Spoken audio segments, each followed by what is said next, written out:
Hello again, Unky Tonks, from a very foggy, racist English countryside. Yeah, that's still a thing, by the way. Let's talk about Lucy Connolly. Now, I was itching to do this video yesterday as soon as I heard of her sentencing, because seconds before on social media I put in a guess saying, well, she'd get between 3 to 5 years. She didn't. She got 2.5, but still, it's 2.5 too much, if you ask me, considering what she did. Now, what she did was stupid. She wrote something inflammatory and insightful on, I think it was Facebook or Twitter X. She immediately took it down and apologised. And that's that, or so she thought. She was immediately identified, arrested, remanded in custody, and yesterday given 31 months behind bars. I mean, if ever there was a travesty of justice, it's the sentencing of Lucy Connolly to jail. Now, did her social media post directly influence and incite people to do what they did during the Southport protests? We don't know. I doubt it very much. It was up for a very short time. Me personally, I don't think anyone looked at it and thought, yeah, sod it, let's go and riot. I don't think so. It turns out, folks, that the people who did incite others at this riot were from abroad. Go figure. I didn't see Nigel Farage, Tommy Robinson, or anyone. Lawrence Fox, a prominent right-wing social media account or personality, incite anyone to go out and cause trouble. You can't find what they did. They just didn't do it. I follow these people. We all follow these people. They just didn't do it, and yet even to this day, they are being blamed for what happened. But Nick Knowles, one of the leaders of Hope Not Hate, he wrote down that Muslims were being attacked with acid, etc., and that wasn't the case at all. As a result of that tweet, Muslims did come out in force because they all thought they were going to be attacked, and they didn't. Why isn't he behind bars? Why haven't the fuzz felt his collar? We all know why, don't we?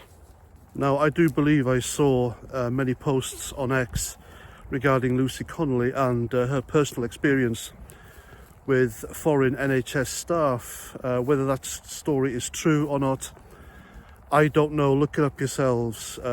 Should she hold a grudge against foreigners for the negligence of a handful? Of course not.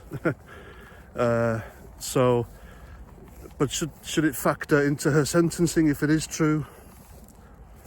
I don't know. I really don't know. But in an age when, I mean, there's something deeply wrong in this country when Hugh Edwards, guilty for purchasing, I believe it was Cat A photos of children, he got to go home. He was under house arrest, wasn't he? Basically. And he's free, he's a free man. Still gets his BBC pension. The scumbags who attacked the armed police in Manchester Airport, broke the nose of a female officer.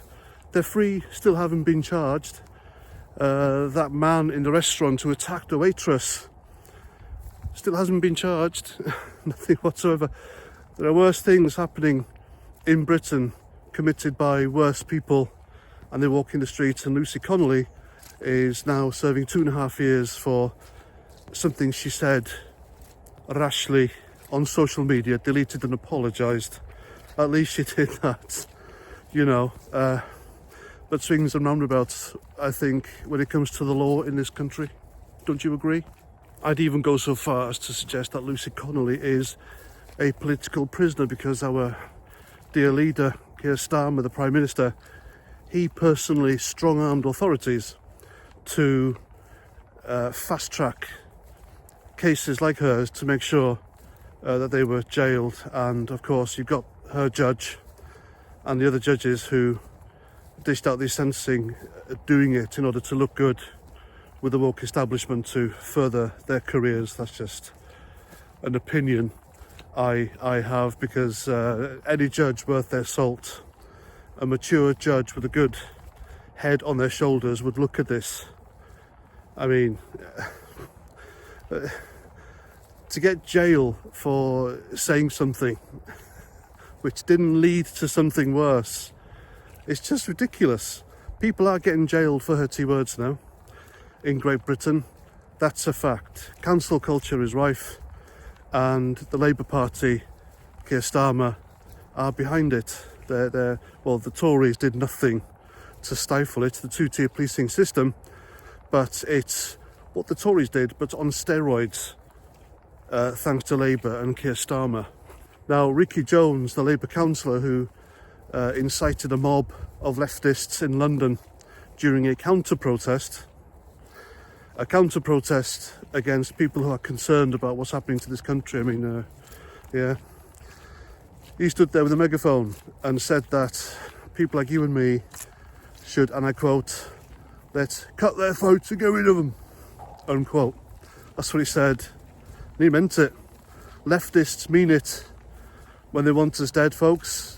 They're like that. They're good like that these days.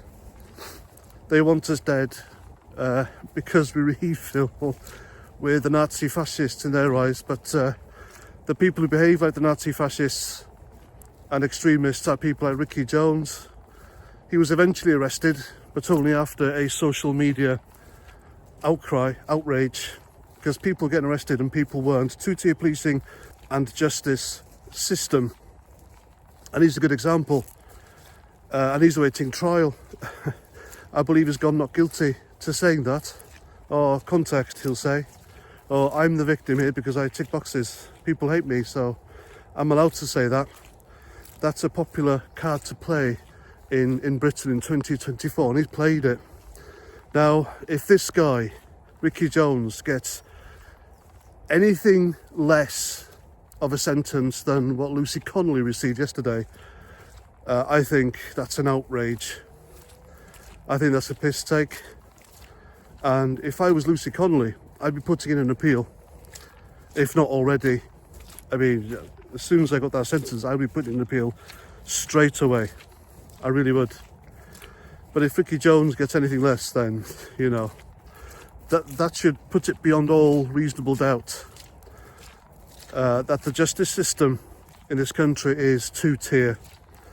One law for people like Ricky Jones in his position and his opinions and his incitement, and a harsher law for people like us on the right. And being right-wing is not criminal, is not wrong. We're just the opposite of left-wing.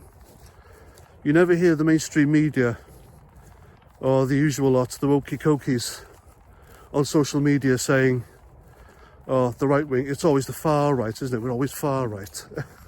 We're not far right, we're just right. And we're far fed up with what's going on in this country. And I think I'm being reasonable there, don't you? Anyway, that's what I think. And I'll see you at the next one. Have a good day. And Roger Trout. Hi, I'm Paz49 off that video you just watched, and I want to thank you all for all the likes, comments and shares. But now it's time to hit that subscribe button.